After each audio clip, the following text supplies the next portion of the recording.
ಇವತ್ತು ನಾವು ಕೇಳಕೊಟ್ಟಿರೋದು ಒಬ್ಬ ನ್ಯಾಷನಲ್ ಅಥ್ಲೀಟ್ನ ಸ್ಟೋರಿ. ಆದ್ರೆ ಇದು ಅವ್ರ ಗೆಲುವಿನ ಕಥೆ ಮಾತ್ರ ಅಲ್ಲ. ಇದು ಒಂದು ದೊಡ್ಡ ಮೋಸ ಮತ್ತೆ ನ್ಯಾಯಕ್ಕಾಗಿ ಅವರು ನಡೆಸಿದ 9 ವರ್ಷಗಳ ಅಸಾಮಾನ್ಯ ಹೋರಾಟದ ಕಥೆ.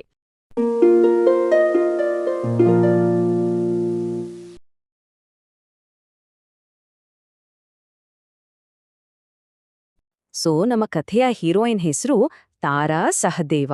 ಇವರು ಜಾರ್ಖಂಡಿನ ರಾಂಚಿಯವರು. ಸುಮ್ನೆ ಅಲ್ಲ, ಇವರು ಒಬ್ಬ ನ್ಯಾಷನಲ್ ಲೆವೆಲ್ ಶೂಟರ್, ಅಂದ್ರೆ ನಮ್ಮ ದೇಶವನ್ನ ಕ್ರೀಡೆಯಲ್ಲಿ ಪ್ರತಿನಿಧಿಸಿದ ಒಬ್ಬ ಟ್ಯಾಲೆಂಟೆಡ್ ವ್ಯಕ್ತಿ. ಈ ಇಡೀ ಕಥೆ ಶುರುವಾಗಿದ್ದೆ 2014ರಲ್ಲಿ. ಆ ವರ್ಷ ತಾರಾ ಸಹದೇವ್ ಅವರು ರಂಜಿತ್ ಕೊಹ್ಲಿ ಅನ್ನೋ ಹೆಸರಿನ ವ್ಯಕ್ತಿಯನ್ನ ಮದುವೆಯಾದ್ರು. ಎಲ್ಲವೂ ಚೆನ್ನಾಗಿಯೇ ಇತ್ತು ಅಂತ ಅನ್ಕೊಂಡಿದ್ರು. ಆದ್ರೆ ಮದುವೆಯಾದ್ಮೇಲೇನೆ ಅಸಲಿ ಕಥೆ ಶುರುವಾಗಿದ್ದು. ಅವರಿಗೆ ಒಂದು ಶಾಕಿಂಗ್ ಸತ್ಯ ಗೊತ್ತಾಯಿತು. ಅವರು ಮದುವೆಯಾಗಿದ್ದ ವ್ಯಕ್ತಿಯ ಹೆಸರು ರಂಜಿತ್ ಕೊಹ್ಲಿಯಾಗಿರ್ಲಿಲ್ಲ. ಆತನ ನಿಜವಾದ ಹೆಸರು ರಾಕಿಬುಲ್ ಹಸನ್. ಅಂದ್ರೆ ಆತ ತನ್ನ ಧರ್ಮ, ತನ್ನ ನಿಜವಾದ ಗುರುತನ್ನೇ ಮುಚ್ಚಿಟ್ಟೂ ಮದುವೆಯಾಗಿದ್ದ. ಈ ಸತ್ಯ ಗೊತ್ತಾದ್ಮೇಲೆ ತಾರಾ ಅವರ ಲೈಫ್ ಒಂದು ರೀತಿ ನರಕವಾಗಿ ಹೋಯ್ತು. ಅಲ್ಲಿಂದ ಶುರುವಾಗಿದ್ದು ಒತ್ತಡ, ಹಿಂಸೆ ಮತ್ತೆ ದೌರ್ಜನ್ಯದ ಒಂದು ಕರಾಳ ಅಧ್ಯಾಯ. ಏನೆಲ್ಲ ನಡೀತೋ ಗೊತ್ತಾ? ರಾಕಿಬುಲ್ ಹಸನ್, ಅವನ ತಾಯಿ ಕುಶರ್ ಮತ್ತೆ ಮುಸ್ತಾಕ್ ಅಹಮದ್ ಅನ್ನೋ ಇನ್ನೊಬ್ಬ ವ್ಯಕ್ತಿ, ಮೂವರೂ ಸೇರಿ ತಾರಾ ಅವರ ಮೇಲೆ ಒತ್ತಡ ಹಾಕೋಕೆ ಶುರು ಮಾಡಿದ್ರು. ಧರ್ಮ ಬದಲಾಯಿಸುವಂತ ಫೋರ್ಸ್ ಮಾಡಿದ್ರು.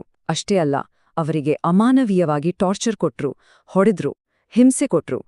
ಆದ್ರೆ ಇಷ್ಟೆಲ್ಲ ಟಾರ್ಚರ್ ಮಧ್ಯೆನೂ ತಾರಾ ಜಗ್ಲಿಲ್ಲ. ನಾನ್ ಧರ್ಮ ಬದಲಾಯಿಸಲ್ಲ ಅಂತ ಸ್ಟ್ರಾಂಗ್ ಆಗಿ ನಿಂತ್ರು. ಅಷ್ಟೊಂದು ದೈಹಿಕ ಮತ್ತೆ ಮಾನಸಿಕ ಹಿಂಸೆ ನಡುವೆಯೂ ಅವ್ರು ತೋರಿಸಿದ ಧೈರ್ಯ ಇದೆಯಲ್ಲ, ಅದ್ ನಿಜಕ್ಕೂ ಗ್ರೇಟ್. ಕೊನೆಗೂ ಹೇಗೋ ಅವರನ್ನು ಆ ನರಕದಿಂದ ಪಾರು ಮಾಡಿ ಹಾಸ್ಪಿಟಲ್ಗೆ ಸೇರ್ಸಿದ್ರು. ಅಲ್ಲಿಂದ ಶುರುವಾಯ್ತು ನೋಡಿ ಅವರ ಬದುಕಿನ ಇನ್ನೊಂದು ಅಧ್ಯಾಯ, ನ್ಯಾಯಕ್ಕಾಗಿ ಹೋರಾಟ. ಇದು 9 ವರ್ಷಗಳ ಒಂದು ಲಾಂಗ್ ಲೀಗಲ್ ಬ್ಯಾಟಲ್ಗೆ ನಾಂದಿ ಹಾಡಿತು. ಈ ನ್ಯಾಯ ಸಿಗೋದು ಅಷ್ಟು ಸುಲಭ ಆಗಿರ್ಲಿಲ್ಲ. ಇಲ್ಲಿ ನೋಡಿ, 2014ರಲ್ಲಿ ಮದುವೆ, ಅದೇ ವರ್ಷ ಮೋಸ ಬಯಲಾಗಿ ರಕ್ಷಣೆ. ಅಲ್ಲಿಂದ ಶುರುವಾದ ಕಾನೂನು ಹೋರಾಟ ಬರೋಬ್ಬರಿ 9 ವರ್ಷಗಳ ಕಾಲ ನಡೀತು. ಫೈನಲಿ 2023ರಲ್ಲಿ ಒಂದು ತೀರ್ಪು ಬಂತು. ಅಂದ್ರೆ ನ್ಯಾಯ ಸಿಗೋಕೆ ಒಂದು ದಶಕವೇ ಬೇಕಾಯ್ತು. ಈ 9 ವರ್ಷಗಳ ಹೋರಾಟದ ನಂತರ 2023ರಲ್ಲಿ ಸಿಬಿಐ ಕೋರ್ಟ್ ಈ ಕೇಸ್ನಲ್ಲಿ ತನ್ನ ಫೈನಲ್ ಜಡ್ಜ್ಮೆಂಟ್ ಕೊಟ್ಟು. 10 ವರ್ಷ ಆದ್ರೂ ಸರಿ, ಕೊನೆಗೂ ತಪ್ಪಿತಸ್ಥರಿಗೆ ಶಿಕ್ಷೆ ಆಯಿತು. ಹಾಗಾದ್ರೆ ಯಾರ್ಯಾರಿಗೆ ಏನೇನ್ ಶಿಕ್ಷೆ ಆಯಿತು ಅಂತ ನೋಡೋಣ. ತಾರಾ ಅವರ ಪತಿ ರಾಕಿಬುಲ್ ಹಸನ್ಗೆ ಜೀವಾವಧಿ ಶಿಕ್ಷೆ, ಅವನಿಗೆ ಸಹಾಯ ಮಾಡಿದ ಮುಸ್ತಾಕ್ ಅಹಮದ್ಗೆ 15 ವರ್ಷ ಮತ್ತೆ ರಾಕಿಬುಲ್ನ ತಾಯಿ ಕುಶರ್ಗೆ 10 ವರ್ಷ ಜೈಲು ಶಿಕ್ಷೆ ಆಯಿತು. ಹೌದು, ಈ ಕಥೆಯ ಮುಖ್ಯ ವಿಲನ್ ರಾಕಿಬುಲ್ ಹಸನ್ಗೆ ಸಿಕ್ಕಿದ್ದು ಲೈಫ್ ಇಂಪ್ರಿಸನ್ಮೆಂಟ್.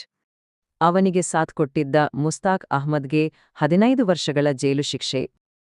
ಹಾಗೇ ಈ ಕೃತ್ಯದಲ್ಲಿ ಭಾಗಿಯಾಗಿದ್ದ ರಾಕಿಬುಲ್ನ ತಾಯಿ ಕುಶರ್ಗೆ ಕೂಡ 10 ವರ್ಷಗಳ ಜೈಲು ಶಿಕ್ಷೆಯನ್ನ ಕೋರ್ಟ್ ವಿಧಿಸಿತು. ಈ ಜಡ್ಜ್ಮೆಂಟ್ ಜೊತೆ ತಾರಾ ಸಹದೇವ ಅವರ ಹೋರಾಟ ಕೇವಲ ಒಂದು ಪರ್ಸನಲ್ ವಿಕ್ಟ್ರಿಯಾಗಿ ಉಳಿಲಿಲ್ಲ, ಅದು ಧೈರ್ಯದ ಒಂದು ಸಿಂಬಲ್ ಆಯ್ತು. ಯಾಕಂದ್ರೆ 9 ವರ್ಷ ಒಬ್ಬಂಟಿಯಾಗಿ ಹೋರಾಡಿದ್ರಲ್ಲ, ಅವರ ಕಥೆ ಈಗ ಅನ್ಯಾಯದ ವಿರುದ್ಧ ಹೋರಾಡ್ತಿರೋ ಎಷ್ಟೋ ಹೆಣ್ಮಕ್ಳಿಗೆ ಒಂದು ದೊಡ್ಡ ಇನ್ಸ್ಪಿರೇಷನ್. ಭಯಪಡ್ಬೇಡಿ, ನ್ಯಾಯಕ್ಕೋಸ್ಕರ ಫೈಟ್ ಮಾಡಿ ಅಂತ ಧೈರ್ಯ ತುಂಬ್ತಿದೆ. ಅಷ್ಟೇ ಅಲ್ಲ, ಒಂದು ಇಂಟ್ರೆಸ್ಟಿಂಗ್ ವಿಷಯ ಅಂದ್ರೆ ಅವರ ಈ ಹೋರಾಟದ ಕಥೆಯನ್ನ ಕೇರಳ ಸ್ಟೋರಿ 2 ಸಿನಿಮಾದಲ್ಲಿ ತೋರ್ಸೋಕೆ ಯೋಚನೆ ಮಾಡ್ತಿದ್ದಾರೆ ಅಂತಾನೂ ವರದಿಯಾಗಿದೆ. ಕೊನೆಗೆ ಒಂದು ಪ್ರಶ್ನೆ, ಹತ್ರತ್ರ 1 ದಶಕ ನ್ಯಾಯಕ್ಕೋಸ್ಕರ ಹೋರಾಡಕ್ಕೆ ಒಬ್ಬರಿಗೆ ಇಷ್ಟೊಂದು ಶಕ್ತಿ ಎಲ್ಲಿಂದ ಬರುತ್ತೆ? ತಾರಾ ಸಹದೇವ ಅವರ ಕಥೆ ನಿಜಕ್ಕೂ ಈ ಧೈರ್ಯದ ಬಗ್ಗೆ ನಮ್ಮನ್ನ ಇನ್ನಷ್ಟು ಯೋಚನೆ ಮಾಡೋ ಹಾಗೆ ಮಾಡುತ್ತೆ ಅಲ್ವಾ? ವಿಡಿಯೋ ಇಷ್ಟ ಆದ್ರೆ ಲೈಕ್ ಮಾಡಿ ಹಾಗೂ ನಮ್ಮ ಚಾನೆಲ್ಗೆ ಸಬ್ಸ್ಕ್ರೈಬ್ ಮಾಡಿ. ಧನ್ಯವಾದಗಳು.